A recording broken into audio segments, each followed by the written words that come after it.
Il y a des jours où faire de l'e-commerce, c'est épuisant. Tu te réveilles, tu regardes tes résultats avant même de commencer ta journée et tu sens déjà la pression monter. Pas assez de ventes, pas assez de marge, des pubs qui tournent mais qui bouffent ton budget, des visiteurs qui passent, regardent, hésitent, puis repartent sans rien acheter. Et le pire, c'est que pendant ce temps-là, tout continue. Les factures tombent, les outils se prélèvent, le stock attend. Le doute grandit.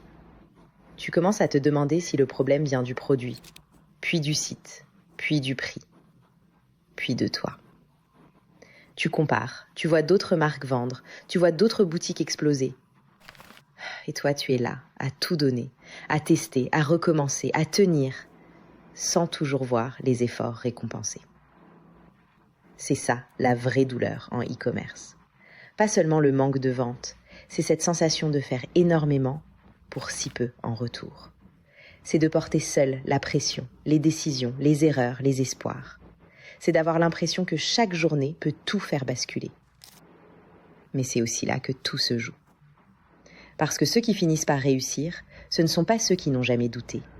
Ce sont souvent ceux qui ont connu ce vide, cette pression, cette fatigue, et qui ont quand même décidé de continuer à construire. En e-commerce, la douleur est réelle. Mais parfois, elle est aussi le passage obligé avant la version de toi qui finit par gagner.